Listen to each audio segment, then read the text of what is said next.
In 1921, a sea captain named Robert Ferguson watched fish oil leaking from cargo tanks on his ship and noticed that wherever the oil touched corroded steel, the rust stopped advancing. He built a company from that observation, named it Rust-Oleum, and the business he created is now owned by RPM International, which reported over $7 billion in annual revenue in their 2023 filing. That company works. Their products work. But the chemistry Ferguson discovered was barrier chemistry. Cover the metal, deny it oxygen, delay the corrosion. What a $4 billion coating division has never had a financial reason to tell you is that a second mechanism exists, one that does not delay rust, but converts it permanently at the molecular level using a material that costs $3, has been sitting in hardware stores for 100 years, and is why every firearm that survived the Second World War is still in operating condition today. Phosphoric acid turns iron oxide into iron phosphate, locking the corrosion cycle permanently at the surface chemistry level, and costs $3 for enough material to treat every rusted piece of metal in your workshop. There is one mistake that causes this to fail completely. A mistake so counterintuitive that metal workers who have been doing this for years still make it on the first try. And it is the reason most people who attempt this once conclude the chemistry is underwhelming. That mistake is in the first step, not the application, not the timing. The very first thing you do before you open the bottle, it will come. But first, understand what you are actually looking at when you look at rust, and why the math behind hiding it was always more attractive than the math behind ending it. NACE International, now called AMPP, the Association for Materials Protection and Performance, published a study in 2016 called the Impact Report. Global corrosion costs, $2.5 trillion per year. That is 3.4% of global gross domestic product. The study found that 15 to 35% of that figure could be eliminated using knowledge and materials that already exist. Nobody buried that report. It is publicly available. You can pull it off the AMPP website this afternoon. The question of why the knowledge in it has not become common practice is not a question about secrets. It is a question about margins. You cannot build a $7 billion surface coating business on something that costs $3 and converts the problem rather than covering it. That is not a conspiracy. That is arithmetic. The chemistry is old enough that it preceded the industrial coating industry by centuries. Phosphoric acid is present in fermented plant matter, in certain mineral springs, in the byproducts of animal fat processing, and the acidic washes that craftsmen in ancient Rome and medieval Europe applied to iron tools before sealing them with tallow or beeswax were not doing what the craftsmen thought they were doing. They believed they were cleaning the surface. What they were actually doing was triggering a partial conversion reaction. A 2019 paper published in the journal Heritage Science examined iron tools recovered from Roman-era excavations across multiple sites in Britain and found repeating surface layers of iron phosphate compounds inconsistent with incidental soil contact. The distribution was too consistent, too concentrated at the surface to be accidental. The authors concluded the pattern was consistent with deliberate acidic treatment before preservation coating. The Romans did not have a name for the compound they were producing. They had 2,000 years of empirical data that it worked. The modern explanation arrived in Detroit around 1915 when a metalworker named Parker Robbins founded the Parker Rust Proof Company and developed the first controlled industrial process for applying phosphate conversion coatings to steel. The process, which became known as Parkerizing, immersed components in a heated solution of phosphoric acid and manganese or zinc salts. The acid reacted with the iron oxide present on the surface and produced a dense adherent layer of manganese iron phosphate or zinc iron phosphate, depending on the bath chemistry. By the time the United States entered the Second World War, Parkerizing was standard treatment for the M1 Garand rifle, the 1911 pistol, and most military-issue ferrous components that needed corrosion resistance in field conditions. The Army Ordnance Department did not choose Parkerizing because it was inexpensive, though it was. They chose it because phosphate conversion coatings survived conditions that stripped enamel paint in hours, that dissolved lacquer in days, that turned barrier coatings into powdery contamination in the mud of the Pacific and the salt air of the North Atlantic.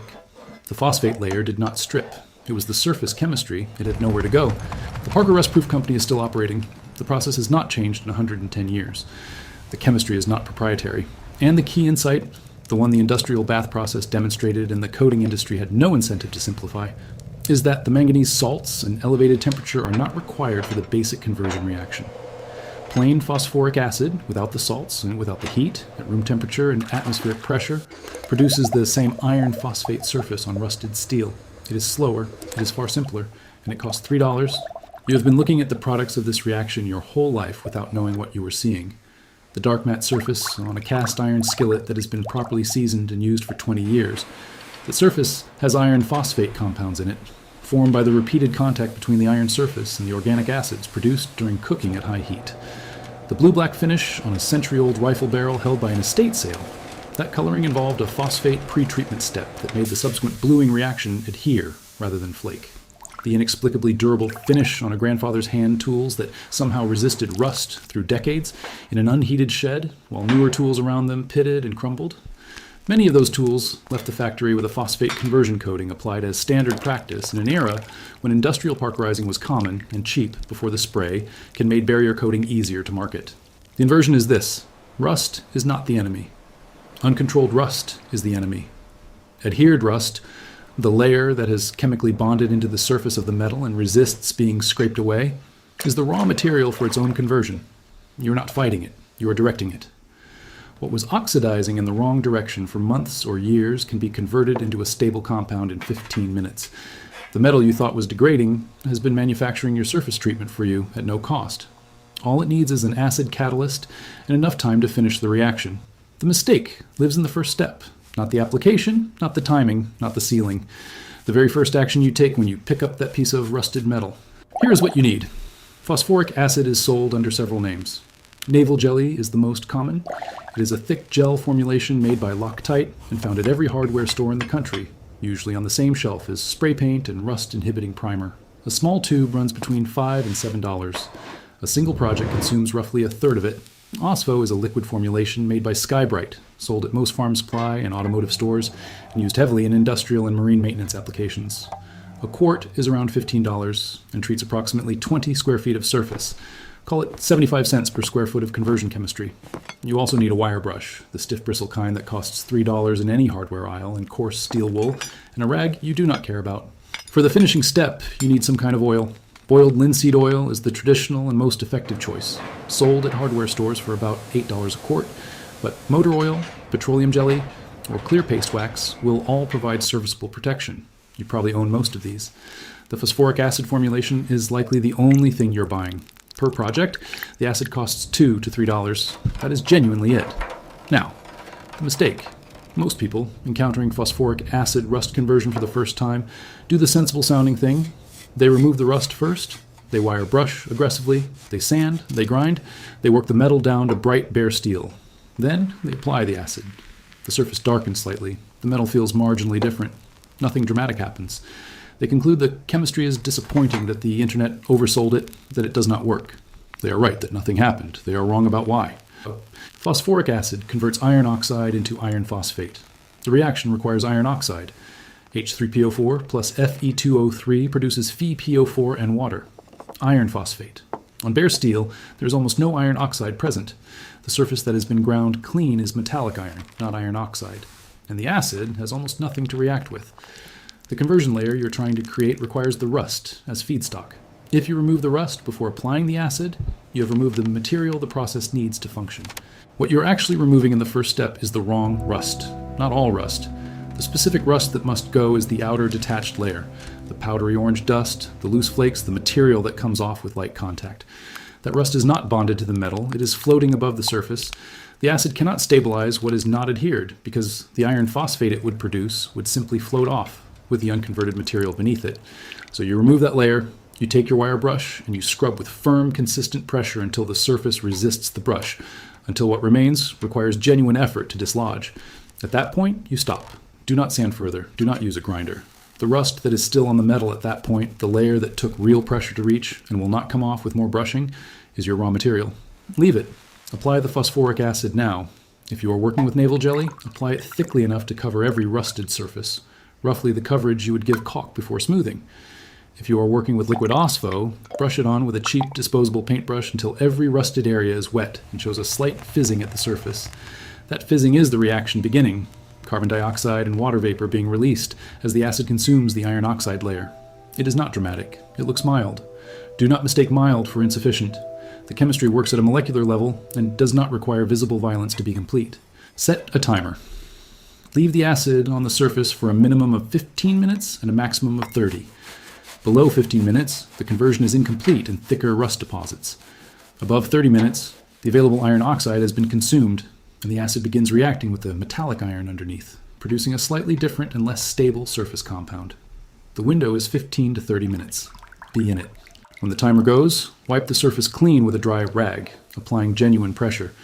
Here is where the second failure happens. People see a paste or liquid on the metal and reach instinctively for water to clean it off. Do not use water. The metal surface, after a phosphoric acid treatment, is chemically active and reactive. Water reintroduces the oxidation cycle immediately. In humid conditions, flash rust, a thin new layer of iron oxide, can form on a treated and wetted steel surface in under 10 minutes. Wipe dry. Use pressure. What you will see beneath the residue is a gray or dark matte surface where the rust was. In areas of heavier rust conversion, it may appear almost black. That is iron phosphate. That is what you are building toward. It is harder than the rust it replaced, chemically inert, and physically bonded into the grain structure of the metal surface. Apply oil within the next 2 hours. The iron phosphate layer is stable and rust-resistant, but microscopically porous, and filling those pores with an oil or wax sealer significantly extends the service life of the treatment. Boiled linseed oil is the choice of every blacksmith who has done this correctly for the past 2 centuries. It contains metallic dryer compounds that cause it to polymerize into a semi-solid film rather than remaining liquid, and it forms a mechanical seal over the phosphate layer that resists moisture intrusion. Warm the metal if you can, a heat gun, a torch passed quickly over the surface, direct sunlight on a warm afternoon, and apply the linseed oil while the surface is warm. It penetrates further into the phosphate pores. It cures faster. It bonds more completely. Wipe off the excess. Any oil thick enough to feel wet on the surface will turn sticky as it partially polymerizes and remains tacky for days. You want a thin, even coat, the sheen of a just wiped surface, not the thickness of a smear. Allow 12 to 24 hours of cure time before putting the piece into regular use. In cool or humid conditions, wait 48 hours. The finished surface will feel slightly waxy, slightly matte, and will not transfer onto your hands. That is the finish. Now run the math that happens when this becomes a practice rather than a single repair. 1 tube of navel jelly, correctly applied, treats roughly 6 to 8 square feet of rusted surface. At $5 a tube, you're spending about 70 cents per square foot for permanent conversion chemistry. A quart of boiled linseed oil covers 100 square feet at a thin working coat. Call it 8 cents per square foot. Total material cost for permanently stabilizing 1 square foot of rusted metal, 78 cents. Not per year. Once. The barrier coating approach. Primer, top coat, reapplication every 3 to 5 years as the film chips and fails. Costs between $1 and $3 per square foot per application cycle. Over 2 decades, that is $4 to $12 per square foot on a surface that is still failing every time the film is compromised. The conversion approach does not fail when chipped because there is no film to chip. The surface chemistry itself has changed. There is one more thing about this that took time to surface, and it changes how you think about everything beyond the repair. The iron phosphate layer is not just stable, it is the best primer surface that exists for any subsequent coating. Paint, epoxy, and powder coat all adhere to iron phosphate more strongly than to bare prepared steel, because the conversion layer creates a microscopically rough, chemically active surface that both mechanical and chemical bonding can grip. The military knew this from the Parkerizing era. Phosphate-converted components held paint through conditions that stripped paint from unprepared steel in 2 days. The implication for shop work is direct. If the piece you are treating will eventually be painted, the phosphoric acid conversion is not an alternative to painting. It is the mandatory step before painting that makes painting permanent. 1 coat of paint over a phosphate conversion surface outlasts 5 coats over wire-brushed bare steel. The paint stops creeping at scratches. The rust stops undercutting the film from below. The most durable painted metal surface you can build starts with $3 and a 15-minute wait. One honest thing, phosphoric acid conversion does not restore material that corrosion has removed. If a surface has pitted deeply, if the cross-section of a structural piece has been reduced by corrosion eating through the metal thickness, the conversion chemistry can stabilize what remains, but it cannot replace what is gone. For any application where the piece carries structural load, evaluate remaining thickness before concluding that surface treatment alone is the answer. This process converts surface oxidation. It does not reconstruct metal. Somewhere in a museum in Cardiff, there are iron agricultural tools from Roman-era excavations in Wales that still hold surface detail after 2,000 years of burial. Detail preserved in part by the iron phosphate compounds formed over centuries of contact with the phosphate-rich Welsh soil they were interred in. The acid did not come in a bottle. It came from the ground itself. The chemistry was identical. Iron oxide plus phosphoric acid at atmospheric pressure in the dark with no equipment. Over a long weekend extrapolated to 2 millennia. The surface held. Parker Robbins figured out how to replicate that in an afternoon at room temperature in a Detroit shop with a heated tank and a manganese salt bath. The version that works for you requires none of the tank, none of the heat, none of the salts, and none of the 100-year-old industrial infrastructure. It requires $3, a wire brush you probably already own, and the knowledge that the rust already on your metal is not your enemy. It is your feedstock. The coating industry built $45 billion in annual global revenue. That figure is from Grand View Research's 2023 market analysis of the global anti-corrosion coating sector, on the simpler proposition that covering rust was easier to package than explaining the conversion. Covering it is easier to sell. The arithmetic of converting it just never needed a salesman. It needed someone to put the chemistry and the price in the same sentence. $3, 15 minutes. The surface that comes out is not a treated surface, it is a different surface. The rust did not go anywhere. It became something better than what was there before it arrived.